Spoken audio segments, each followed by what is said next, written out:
अस्सलाम वालेकुम स्टूडेंट्स, कैसे हैं? उम्मीद करता हूँ आप सब खैरियत से होंगे। मैं हूँ students physics with sir Usman के साथ। सर उस्मान, आज हम जो टॉपिक डिस्कस करने जा रहे हैं that is simple harmonic motion and we have to explain the simple harmonic motion with the help of a simple pendulum. हमने सिंपल पेंडुलम के एग्जांपल से स्टूडेंट्स आज सिंपल हार्मोनिक मोशन को एक्सप्लेन करना है। तो टॉपिक्स ऑफ द डे में आज जो चीज़ें हमारे पास आएंगी, सबसे पहले I have to give a short introduction of vibratory motion, इसका एक और भी नाम है oscillatory motion, and then I have to explain simple harmonic motion. उसके बाद हम सिंपल हार्मोनिक मोशन को एक्सप्लेन करेंगे with the help of simple pendulum. और इसके बाद students I have to discuss what is restoring force और एनर्जी ऑफ द ऑब्जेक्ट। उसके बाद हम डिस्कस करेंगे कि सिंपल पेंडुलम के अंदर जो simple pendulum simple harmonic motion कर रहा है उसकी वेलोसिटी और एक्सेलरेशन के अंदर कैसे वेरिएशन आती है, सिमिलरली काइनेटिक एनर्जी और पोटेंशियल एनर्जी के अंदर कैसे वेरिएशन आती है। So these are topics of the day. ये हमारे आज के टॉपिक्स ऑफ द डे हैं, इनको हम डिस्कस करने जा रहे हैं। सबसे पहले स्टूडेंट्स, मैं अपने प्रीवियस लेक्चर में इसी चैप्टर के फर्स्ट लेक्चर में एक्सप्लेन कर चुका हुआ हूँ बहुत डिटेल के साथ कि वाइब्रेटरी मोशन क्या है, इसकी एग्जांपल्स क्या हैं, और सिमिलरली सिंपल हार्मोनिक मोशन क्या है। और आप स्क्रीन के ऊपर देख रहे हैं पॉपअप का साइन आ रहा है। अगर आपको वो लेक्चर आपने अभी तक नहीं लिया तो आप उस साइन को प्रेस करेंगे तो इनकी कंप्लीट एक्सप्लेनेशन आपको वहाँ पर मिल जाएगी। तो स्टूडेंट, मैं फिर भी इसको ब्रीफ हल्का सा इंट्रोडक्शन देता हूँ इसका shortly. Number 1, what is vibratory motion? तो स्टूडेंट, कोई भी बॉडी हमारे पास which is performing to and fro motion, यानी कि अगर कोई बॉडी आपने किसी फिक्स पॉइंट के आगे पीछे या ऊपर नीचे कंसेक्यूटिवली लगातार मूव करता है तो उसकी मोशन को हम किसका नाम देते हैं? वाइब्रेटरी मोशन और ऑसिलेटरी मोशन का। तो इसकी एग्जांपल्स कौन कौन सी हैं?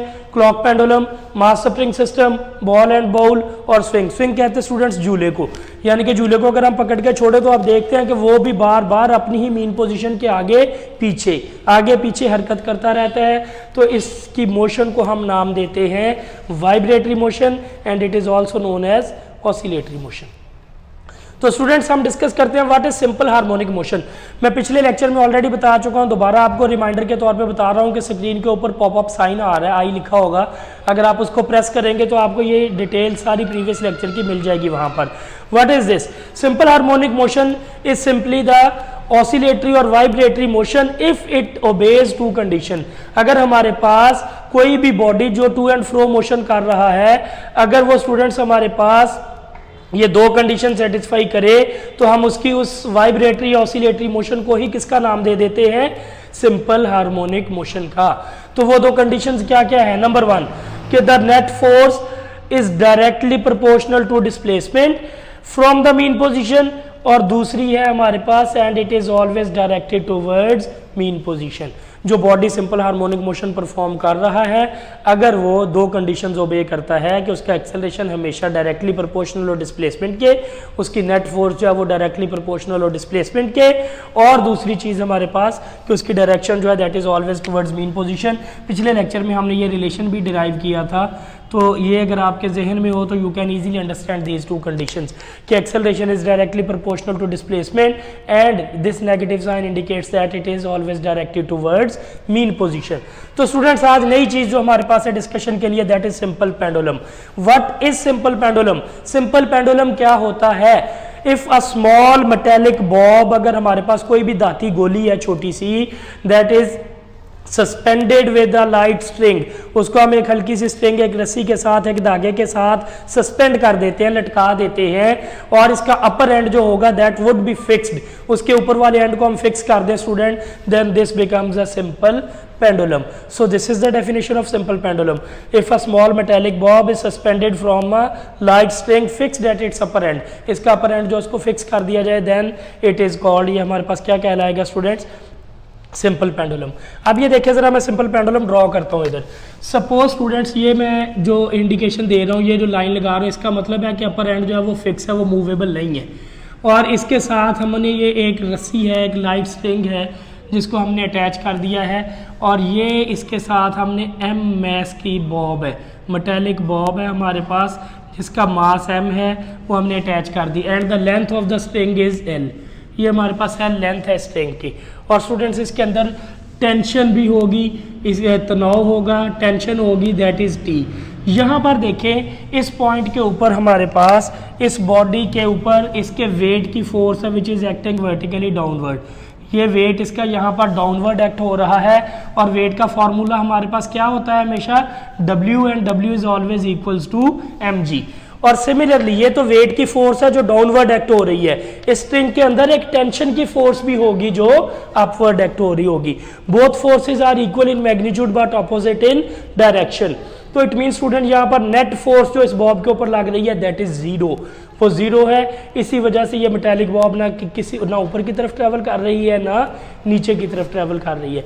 लेकिन स्टूडेंट्स अगर मैं इस मेटालिक बॉब को F फोर्स अप्लाई करूं, एक्सटर्नल फोर्स अप्लाई करूं और इसको यहाँ से ट्रैवल करवा के मैं यहाँ तक ले आऊं, तो यानी कि इसकी यही जो स्ट्रिंग L है हमारे पास, जो लेंथ है स्ट्रिंग की वो L रहेगी और ये जो बॉडी होगा ये मास M एज इट इज़ रहेगा। ये हमारे पास यहाँ तक आ गया।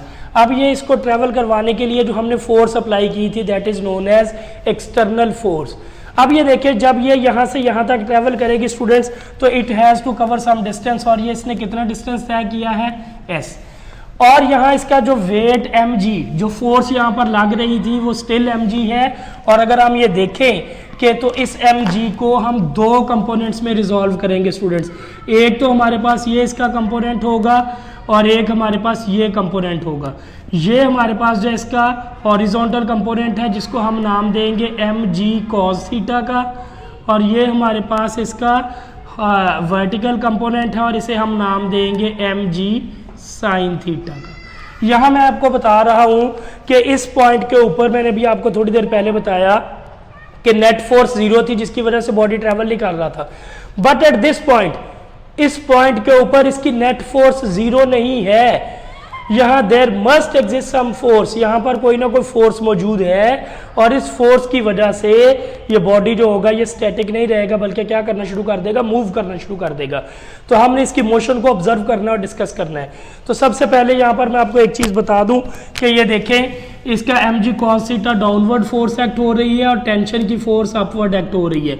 अगेन ये जो टेंशन है ये इसके हॉरिजॉन्टल कंपोनेंट को कैंसिल करेगी, इसी वजह से पेंडुलम ना ऊपर मूव करता है ना नीचे मूव करता है। तो पेंडुलम की मोशन किस डायरेक्शन में होगी, just due to the vertical component mg sin theta. इस mg sin थीटा की वजह से ये पेंडुलम जो होगा it will have to move in the backward direction towards mean position O। ये इसे अपनी मीन पोजीशन, ये मीन पोजीशन है, इसको हम लेबल कर लेते हैं O से, इसको मैं लेबल कर रहा हूँ A से। अब ये देखिए अगर मैं इस पेंडुलम को यहाँ से छोड़ूँ, रिलीज करूँ, तो due to the force mg sin theta this pendulum will have to travel in this direction. ये पेंडुलम जो है ये इस डायरेक्शन में ट्रैवल करेगा। अभी मैंने आपको पिछले टॉपिक में बताया था कि ये पेंडुलम कितना आगे ट्रैवल करेगा, जितना पीछे आया होगा। अगर इसने इस तरफ s डिस्टेंस कवर किया तो इस तरफ -s करेगा। तो हमारे पास मैस एज इट इज़ रहेगा, लेंथ एज इट इज़ रहेगी, टेंशन एज इट इज़ रहेगी, ये फोर्सेस एज इट इज़ है। लेकिन ये जो mg sin थीटा है इसको कोई कंपोनेंट बैलेंस नहीं कर रहा, कैंसिल नहीं कर रहा। इस वजह से mg sin थीटा की वजह से बॉडी जो होगा, पेंडुलम जो होगा, इट विल स्टार्ट ऑसिलेट। ये ऑसिलेट करना शुरू कर देगा और ये इस तरह ट्रेवल करेगा। तो student this is the motion of a simple pendulum, ये इसकी motion and you have to explain all these things in theory. आपको थ्योरी के अंदर थ्योरेटिकली इसको एक्सप्लेन करना पड़ेगा क्योंकि इसके ये जो फार्मूलाज हैं इनको एक्सप्लेन नहीं किया गया, इनको डिराइव नहीं किया गया, इनको सिर्फ एक्सप्लेन किया गया थ्योरी के अंदर। तो ये चीज़ें मैंने आपको एक्सप्लेन कर दी हैं। अब यहाँ पर आप एक चीज़ देखेंगे कि अगर आपसे पूछ लिया जाए कि हमारे पास पेंडुलम की मोशन जो होती है ये किस कंपोनेंट की वजह से होती है, तो you should have to explain that the motion of simple pendulum is always due to its vertical component mg sin theta. सिर्फ इसकी वजह से होती है। इसी वजह से ये हमारे पास इस एक्सिस के अलॉन्ग मूव नहीं करता बल्कि सिर्फ इस एक्सिस के अलॉन्ग मूव करता है। तो स्टूडेंट ये है हमारे पास सिंपल पेंडुलम और इसकी मोशन। यहाँ आपने एक चीज़ और याद रखनी है, you have to memorize about the time period of a simple pendulum. ये हमारे पास होता है फॉर्मूला इसका 2πL/g का स्क्वायर रूट। तो स्टूडेंट ये हमारे पास what is time period, time to complete one vibration. एक मुकम्मल चक्कर करने के लिए यहाँ से चला यहाँ तक, यहाँ से वापस यहाँ तक, और ये इसने एक चक्कर मुकम्मल किया है। तो स्टूडेंट इसको ये चक्कर मुकम्मल करने के लिए जितना टाइम कंज्यूम करना पड़ता है, किल करना पड़ता है, उस टाइम को हम नाम देते हैं टाइम पीरियड का। And this time period is always equals to 2 pi L over G. L is the length of the pendulum and G is the gravitational acceleration which is constant and अर्थ के लिए हम इसकी value हमेशा क्या put करते हैं 10 metre पर second square. तो स्टूडेंट्स ये है हमारे पास पेंडुलम और इसकी मोशन।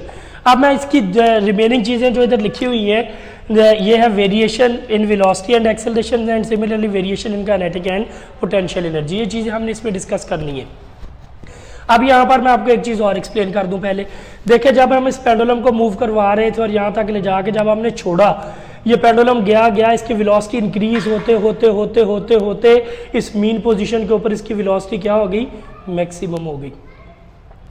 और फिर जब ये आगे ट्रैवल करना शुरू हुआ, वेलोसिटी कम होनी शुरू हुई लेकिन वेलोसिटी होगी। चलते चलते चलते चलते जब ये अपनी एक्सट्रीम पोजीशन पे गया तो वहाँ पर जाके एक लम्हे के लिए रुकेगा। जब ये रुकेगा तो उस लम्हे इसकी वेलोसिटी क्या हो जाएगी, 0। और फिर अगेन ये अपनी मीन पोजीशन की तरफ दोबारा मूव करना शुरू कर देगा। अगेन इसकी वेलोसिटी बढ़ते बढ़ते बढ़ते बढ़ते ये जो मीन पोजीशन पे पहुँचेगा तो इसकी वेलोसिटी क्या हो जाएगी, मैक्सिमम हो जाएगी। तो इसका मतलब कि अगर मैं यहाँ पर लिखना चाहूँ स्टूडेंट्स कि एक्सेलरेशन, वेलोसिटी,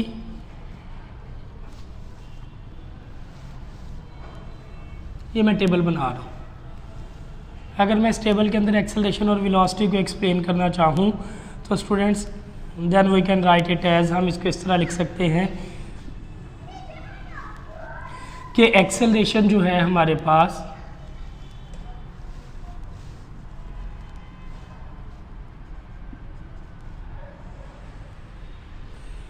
ये मैं लिख रहा हूँ मीन पोजीशन और यहाँ मैं लिख रहा हूँ एक्सट्रीम पोजीशन।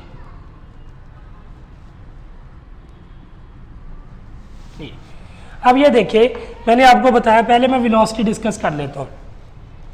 वेलोसिटी जब ये बॉडी हमारे पास यहाँ से चला तो इसकी वेलोसिटी बढ़ते बढ़ते it has to move some velocity, चलते चलते चलते चलते जब ये अपनी एक्सट्रीम पोजीशन पे पहुंचा तो मैक्सिमम पोजीशन पे पहुंचने के बाद it has to stop for a while, इसको एक लम्हे के लिए यहाँ रुकना पड़ता है। जब ये बॉडी यहाँ रुकेगा तो इसकी वेलोसिटी क्या हो जाएगी, 0।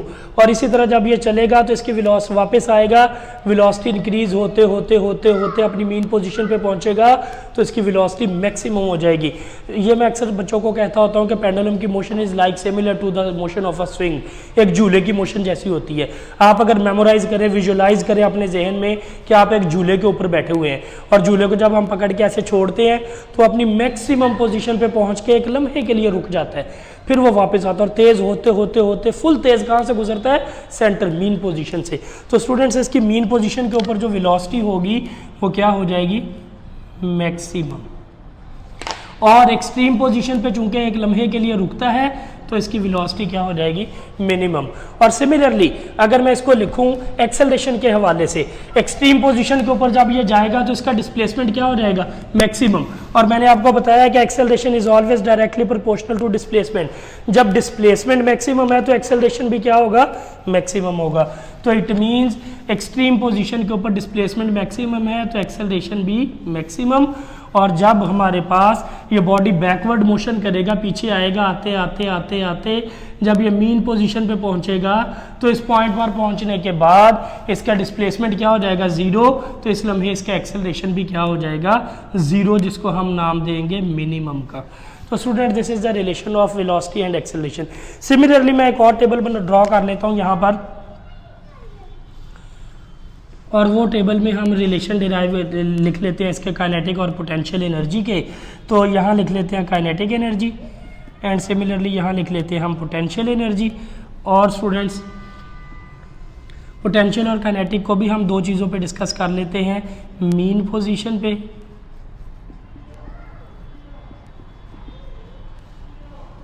और एक्सट्रीम पोजीशन पे।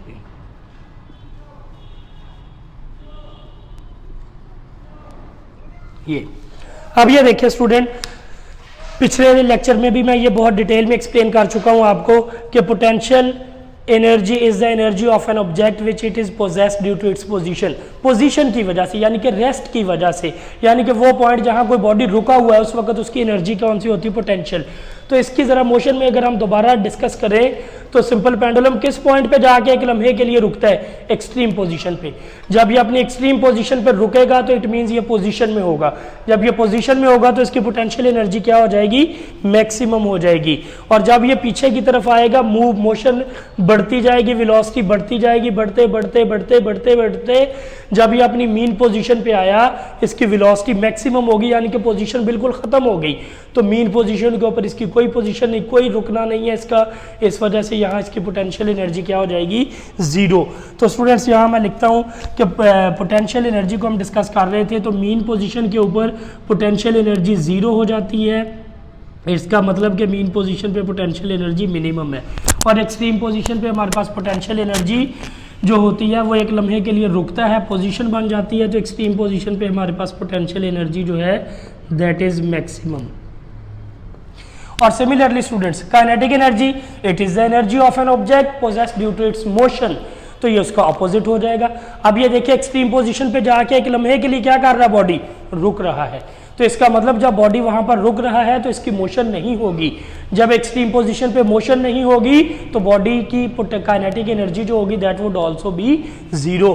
तो स्टूडेंट्स एक्सट्रीम पोजीशन पे इसकी जो काइनेटिक एनर्जी होगी वो जीरो, यानी कि उसको हम क्या लिखेंगे, मिनिमम। और इसी तरह हमारे पास चूंकि ये बॉडी पेंडुलम की मोशन को दोबारा देख लेते हैं, जब ये यहाँ से बैकवर्ड डायरेक्शन में चलेगा तो इसकी मोशन बढ़ते बढ़ते बढ़ते मैक्सिमम वेलोसिटी कहाँ पे होगी, मीन पोजीशन पे। तो मीन पोजीशन के ऊपर इसकी वेलोसिटी मैक्सिमम है, तो इसका मतलब इसकी काइनेटिक एनर्जी भी यहाँ पर क्या है, मैक्सिमम है। तो student this is what about our today's topic. ये आज के टॉपिक के मुताल्लिक डिटेल कंप्लीट इसका जो एक्सप्लेनेशन थी वो मैंने डिस्कस कर लिया आपके साथ। इसके बावजूद अगर आपका कोई क्वेश्चन हो तो स्क्रीन के ऊपर मेरा नंबर आ रहा है, आप मुझे टेक्स्ट मैसेज कर सकते हैं, व्हाट्सएप मैसेज कर सकते हैं, या फिर आप कमेंट बॉक्स में नीचे अपनी जो भी क्वेरी है, वो जो भी आपका मसला परेशानी है आप उसको डिस्कस कर सकते हैं। इंशाल्लाह I will respond you positively. तो उम्मीद करता हूँ आपको इस टॉपिक की अच्छे से समझ आई होगी। This is the second long question of 10th class chapter number 1 which is known as chapter number 10। तो स्टूडेंट फिर भी अगर आपका कोई मसला हो तो your questions are always welcome. Thank you very much, बहुत शुक्रिया, अल्लाह हाफिज़।